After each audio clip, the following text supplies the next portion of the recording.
Selamat datang di SW Betom. Hari ini hari Sabtu tanggal 25 September 2021. Ya, untuk konten kali ini gue mau ajak kalian untuk bersih-bersih kandang.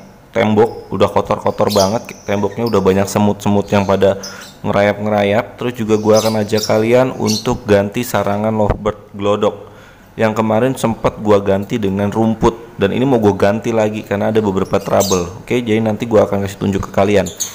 Ya, jadi karena memang ini sudah cukup lama nggak dibersihin temboknya, jadi banyak semut-semut yang pada nempel di ngerayap-ngerayap di tembok, dan ini cukup berbahaya bagi indukan lovebird, apalagi kalau ada cindilnya. Nah, semut-semut ini dia memang secara nalurinya dia mencari makan gitu ya, karena gue udah nggak pakai jagung, jadi dia kadang-kadang dari pecahan-pecahan millet yang ada di tempat kotoran itu. Bahkan parahnya lagi adalah dia udah masuk glodok. Ini sangat-sangat berbahaya dan bisa mengganggu produktivitas dari si indukan. Dan sarangan ini juga kemarin kan memang gue dapat dari lapangan ya. Jadi salahnya gue kemarin tidak gue cuci. Dan juga dengan begini gue berpikir oke, gue balikin lagi pakai sarangan yang awal, kayak yang serutan-serutan kayu yang banyak di toko-toko itu ya. Jadi nanti ini udah gue siapin serutan kayu yang ada di toko-toko itu yang 5 ribuan tuh. Terus juga gue siapin juga serutan kayu yang kecil-kecil, serpihan ya. Itu jadi nanti gue akan tambahin sebagai alasnya dulu, baru nanti gue kasih serutan kayu di atasnya. Jadi nanti akan lebih tinggi dan menjadi glodok lebih hangat seharusnya ya, karena memang kan nanti jadi lebih tebal gitu ya. Oke, kita mulai dari sisi kanan dulu. Nah, ini dia adalah kondisi tembok yang kita pasangin kandang. Jadi memang minusnya kalau kandang ditempel di tembok ya seperti ini. Jadi kita harus rajin-rajin ngebersihin temboknya biar nanti nggak kotor dan kena semut gitu. Untuk sisi yang kiri nanti dulu. Nah, jadi untuk kandangnya kita ungsiin dulu di sebelah sini. Kita tumpuk aja, itu nggak masalah, karena memang sementara seperti itu biar nanti kita bersihin dulu temboknya itu. Dan ngebersihinnya pun cukup simpel dan mudah gitu ya. Jadi kita nanti akan semprot dulu dengan air si temboknya tadi itu biar agak basah gitu ya.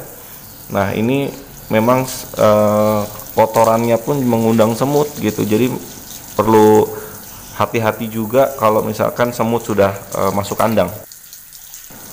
Ya, ini memang sewajarnya kita lakuin itu seminggu sekali ya. Tapi karena memang kadang malas atau karena ada beberapa kegiatan dan lain halnya, yang menjadikan tembok ini juga jarang dibersihin gitu, bisa 2 minggu sampai 3 minggu sekali gitu. Untuk sabunnya gue pakai sunlight gitu, sunlight cair yang gue campur dengan air. Ini juga cukup efektif untuk ngusir semut gitu, dan cukup efektif untuk ngangkat kotoran-kotoran yang ada di tembok. Jadi kita semprotin dulu beberapa semprotan cairan sunlight air tadi, terus kita ambil pakai spons cucian piring. Kita boleh pakai yang kasar ataupun yang lembut, di double juga lebih oke sih. Jadi kita bersihin dulu dan pastikan tidak ada kotoran yang masih menempel ya. Gua akan gosok ini dulu semua. Nah, ini udah bersih, jadi langsung gua pasang dulu karena gua nggak ada tripod. Jadi gua beresin dulu tadi semuanya, dan ini hasilnya. Yang sebelah kanan dan kiri sudah selesai semua ya.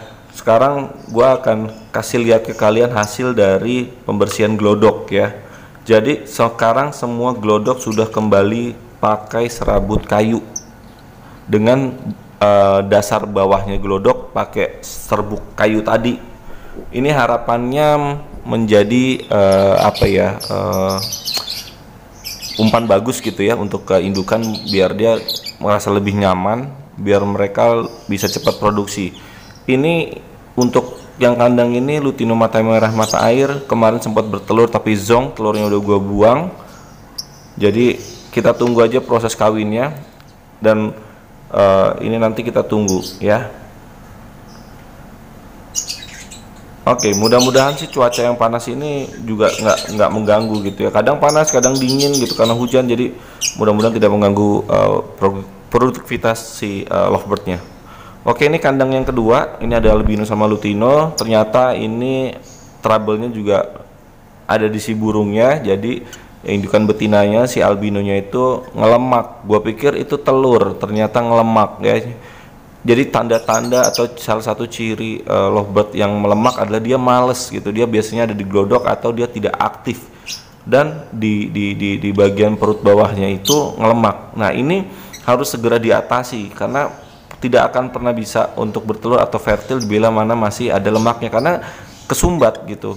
Dan ini tekniknya biasanya yang biasa gue pakai yang dari referensi di beberapa artikel adalah dijemur, terus nanti kayak dibikin diet, makannya juga yang sekiranya yang bikin dia lemak dikurang-kurangin. Jagung jelas gue udah nggak pakai, mungkin nanti narisitnya atau milletnya porsinya akan gue kurangin. Untuk bagian dalamnya juga udah gue beresin juga, jadi memang tadi cukup lama, hampir sejaman lebih. Ini semut juga udah gue beresin, gue kasih kapur bagus untuk di dasarnya si glodok ya. Ini untuk yang pasangan yang ketiga, lutino mata merah dan lutino retina merah. Ini yang si jagoan juga nih, kalau nelor minimal 4-5 sekali panen 4 gitu, cukup bagus. Kondisinya tiap pagi rajin kawin, dan itu kalau kita perhatiin juga si betinanya yang di ujung sana itu dia sudah gembol telur. Nih ya, ini juga udah gue beresin juga, jadi biar dia lebih nyaman deh. Tuh, udah tinggi banget, tebal banget ya. Semoga dia jauh lebih nyaman. Oke.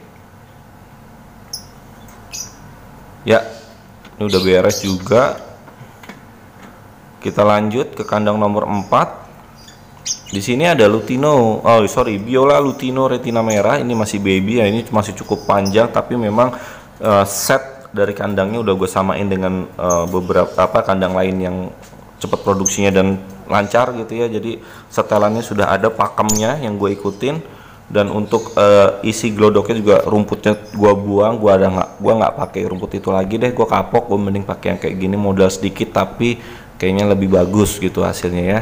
Tuh ya, lucu banget ya mereka, rajin aktifnya, nyeriwik juga tetap aktif gitu. Ini kandangnya kita lihat nih, seefektif apa kandang ini dan seberapa hebat kandang ini nanti ya. Ya, ini dia biola green yang pekan lalu dia sudah menetas guys, tapi kemarin hari Jumat gua lihat glodoknya ternyata anakannya mati. Ini dia kondisinya. Secara temboloknya sih keisi, dan ini analisa gua karena memang gue sering ngebuka glodok ya, karena gue terlalu antusias dengan indukan ini, jadi gue sering tiap hari itu gue buka gitu ya. Terus kadang-kadang karena indukannya kaget atau stres tuh dia nginjek-injek anakannya. Jadi memang bener kata beberapa peternak yang lain, kalau misalkan indukannya belum terbiasa, jangan sering-sering buka glodok, itu penting ya. Nih, semoga nanti di produksi selanjutnya lancar, bagus. Oke, lanjut di kandang terakhir. Ini di glodok atau di kandang ke-6 ya. Ini adalah jagoannya gue juga, hampir 1,5 tahun lebih, mungkin masuk ke jalan 2 tahun ya. Ini dia produksinya sudah bagus banget, dan ini jantannya dan si betinanya tuh dia, padahal ketika gue habis panen gue nggak pernah jeda dulu nih, misalkan 2-3 kali panen terus gue jeda, gue kasih rawatan khusus, gue nggak ada gitu. Jadi memang ini apa ya, karena memang indukannya bagus, jadi dia nggak ada ngelemaknya gitu. Gue bersyukur banget sih punya indukan yang kayak gini ya. Jadi memang ada beberapa indukan yang memang perlu dirawat khusus, dan memang ada juga yang ya udah biarin aja gitu, biar naluri alamnya aja, biar seleksi alamnya aja dia ngelemak apa enggaknya gitu ya. Makanya ini gue bilang bagus. Oke, gitu aja dulu untuk konten kali ini. Jangan lupa tonton video yang lain ya, jangan lupa subscribe dan tetap jaga kesehatan. Sampai ketemu di pekan depan. Oke, see you, dadah.